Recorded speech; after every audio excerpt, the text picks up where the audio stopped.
जय श्री राम। आज हम ज्योतिष के एक बड़े विचित्र और बड़े प्रभावी सूत्र के बारे में चर्चा करेंगे, जिसे अष्टक वर्ग कहा जाता है।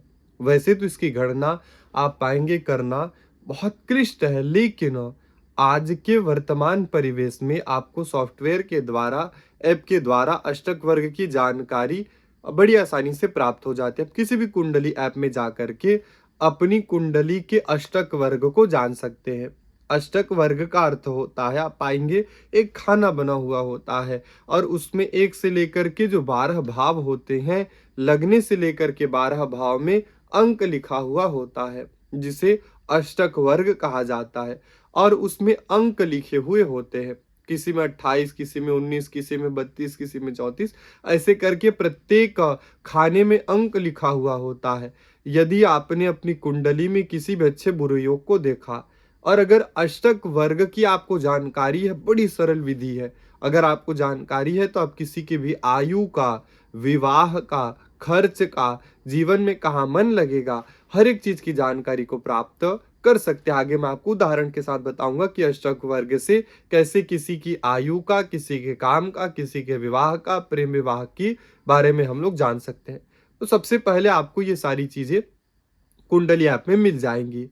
मान लीजिए कि आपके प्रथम भाव में, लग्न में अगर अंक लिखा हुआ है, कोई 28 लिखा है, 30 लिखा हुआ है, तो कहा जाता है कि 28 से जिस भी भाव में अधिक बिंदु आए हों, वो भाव शुभ माना जाता है। 28 से कम नहीं होना चाहिए।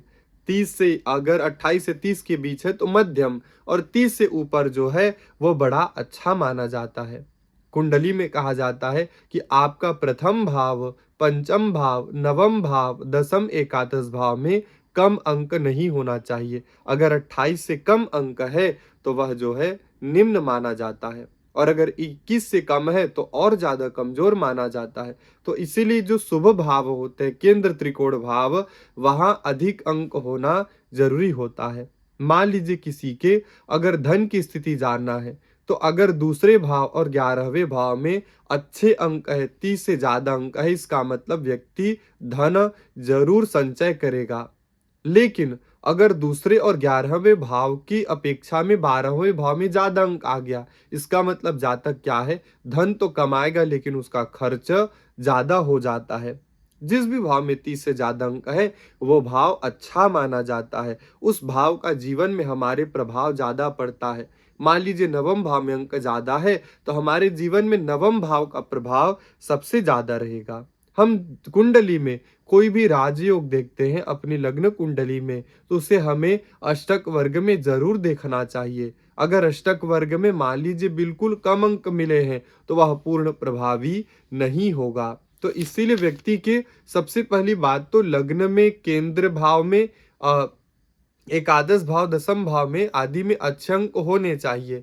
अगर मान लीजिए 6, 8, 12 अंक जो भाव है उसमें अधिक अंक आ गए, तो इसका अर्थ ये नहीं है कि वो ज्यादा कमजोर हो जाएंगे। छठे भाव में भी ज्यादा अंक है, तो इसका मतलब जातक सरकारी सेवा करके सेवा कार्य में अच्छा करेगा।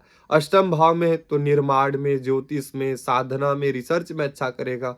तो किसी भी भाव में अधिक अंक होने का अर्थ ये होता है कि उस भाव से व्यक्ति अधिक जुड़ा रहेगा। 12वें भाव में भी अधिक अंक है, इसका मतलब जातक का व्यय भी ज्यादा होगा। अब व्यय किसी तरफ भी हो सकता है, अच्छे कार्य में भी हो सकता है, या फिर ऐसा जातक विदेश में जाके धन कमा सकता है, या फिर दूर में अपने घर से दूर रह करके धन कमा सकता है, विदेशी धन कमा सकता है। तो ये जो है उनके शुभ अंक के प्रभाव होते हैं। अगर किसी भी भाव में सबसे कम अंक प्राप्त है, बिल्कुल कम अंक प्राप्त है, और अगर गोचर करता हुआ कोई ग्रह उस भाव में आ जाए, तो उसके हमें खराब प्रभाव प्राप्त होते हैं। उस भाव से जुड़ी चीजों में हमें समस्या प्राप्त होती है। दशा अंतर दशा चल रही है, जो भाव सबसे कमजोर है, उस भाव की हमारे, अगर उसमें कोई ग्रह है उसकी दशा चल रही है, तो भी हमें कहीं ना कहीं उसके प्रभाव अच्छे नहीं प्राप्त होते हैं। मान लीजिए कि पंचम भाव में अधिक बिंदु है, बहुत ज्यादा बिंदु है, तो पंचम भाव प्रेम विवाह का भी होता है, तो इसका अर्थ ऐसा जातक प्रेम विवाह कर सकता है। 12वें में मैंने कहा अधिक बिंदु होने से डरना नहीं चाहिए, वो भी अधिक बिंदु है, इसका अर्थ है कि उसके अच्छे प्रभाव हो सकते हैं। तो सर्वाष्टक वर्ग में जिस भी भाव में अधिक अंक है, उनके द्वारा हमें जीवन में बहुत ज़्यादा उन चीज़ों से मुलाकात होती रहेगी। मान लीजिए अगर अच्छे भाव में है तो अच्छी चीज़ों से भी प्राप्त होंगी। तो किसी भी योग को हमने लग्न कुंडली में देखा, अष्टक वर्ग में देखा, उसके बाद ही हमें उस योग के तीव्रता के बारे में, उस योग की शुभता के बारे में प्राप्त होता है। एक बड़ा रोचक सूत्र है, मान लीजिए आपकी कुंडली में कोई राजयोग है, राजयोग आपने देख लिया, उसके बाद आपको अपने अष्टक वर्ग का लग्न देखना है। लग्न में जो भी अंक लिखा हुआ होगा, व्यक्ति का भाग्योदय कहीं न कहीं उसी आयु में हो सकता है।